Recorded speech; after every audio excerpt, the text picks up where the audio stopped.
مجھے تو سمجھ نہیں آتی ملی غیرت کدھر چلی گئی، دینی غیرت کہاں چلی گئی۔ ہم پتہ نہیں زندہ ہیں، ہمارا زندہ رہنا جرم ہے اگر ہم ان کی مدد نہیں کر سکتے۔ ایسی کوئی بے حس اور بے غیرت قوم بھی کبھی ہوئی ہوگی؟ ہم نے تاریخ میں بے غیرتی کی بڑی داستانیں سنی ہیں۔ اللہ تعالیٰ قرآن میں فرماتا ہے وَمَا لَكُمْ لَا تُقَاتِلُونَ فِي سَبِيلِ اللَّهِ، اب تمہیں کیا موت پڑ گئی ہے، اب کیوں نہیں لڑتے تم اللہ کے راستے میں؟ والمستضعفین من الرجال والنساء والولدان الذین یقولون ربنا اخرجنا من هذه القرية الظالم اهلها۔ پوری دنیا پر ظلم کی داستانیں ساری دنیا دیکھ رہی ہے۔ مسجد اقصی کو آگ لگا دی گئی ہے، ہماری بچیوں کو، بہنوں کو، بیٹیوں کو وہ اپنے گھٹنے کے نیچے لے کے بیٹھے ہوئے ہیں، تصویریں سوشل میڈیا پر شیئر ہو رہی ہیں، بچے چھوٹے چھوٹے قتل کیے جا رہے ہیں، کسی کو غیرت نہیں آ رہی۔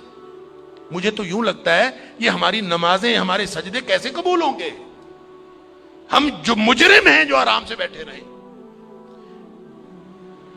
کیا کریں؟ بے بسی کی انتہا ہے۔ میرا دل یہ کر رہا تھا کہ میں پاکستان کے جو حکمران ہیں، اگر 58 اسلامی ملکوں کے حکمرانوں کو تو ہم کچھ نہیں کہہ سکتے، اپنے ملک کو حکمرانوں کو تو کچھ کہہ سکتے ہیں کہ حکمرانوں اور فوج کے سپہ سالاروں، اگر تم ان کی مدد کر سکتے ہو تو کرو، ذمہ داری تو تمہاری ہے۔ نہیں کر سکتے نا تو ہمیں ایک جہاز میں بھر کے وہاں بھیج دو، کم از کم ہم عزت کی موت ماری جائیں، کم از کم جا کے ہم وہاں پہ ان کے ساتھ شہید ہو جائیں، اللہ کو قیامت کے دن ہم اور نبی کریم صلی اللہ علیہ وسلم کو چہرہ دکھانے کے تو قابل ہوں کہ اللہ ہمیں غیرت تھی، ہمارے اندر کو ملی اور دینی غیرت تھی۔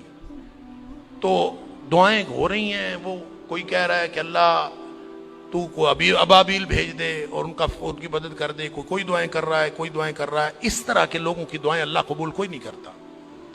دعاؤں کے لیے بھی غیرت کی ضرورت ہے، آپ پہلے قدم اٹھائیں پھر اللہ سے دعا کریں۔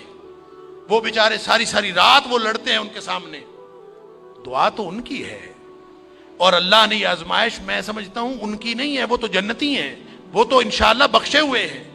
آزمائش یہ باقی ساری دنیا کی ہے، ہم ان کی وجہ سے مجرم بن رہے ہیں، اللہ تعالیٰ معاف فرمائے۔ تو یہ جب قاری صاحب پڑھ رہے تھے تو مجھے خیال آ رہا تھا کہ اللہ ان بیچاروں کے پاس طاقت نہیں ہے، وہ پتھر اکٹھے کر کے بیٹھے ہیں، توپوں بندوقوں کا مقابلہ پتھروں سے کیسے ہوگا؟ یا اللہ تو ابابیل بھیج دے، اور تو جس نے ابرہہ کو اور اس کے لشکر کو تباہ و برباد کر دیا تھا، اللہ اس دور جدید کے ابرہہ کو جو ہماری مسجد اقصی کو تباہ کرنے کے لیے آیا ہے اور پوری ملت اسلامیہ دہشت گرد پھر مسلمانوں کو کہا جا، بدبخت پوری دنیا میں بدترین دہشت گردی کرتے ہیں اور پھر بات کرتے ہیں مسلمانوں کی دہشت گردی کرتے ہیں۔ میں تو سمجھتا ہوں پورے 58 اسلامی ملکوں کو اعلان جنگ کر دینا چاہیے، لڑتے لڑتے مر جانا چاہیے، اس زندگی سے وہ موت بہتر ہے۔ ہم نے کیا کیا ہوا ہے؟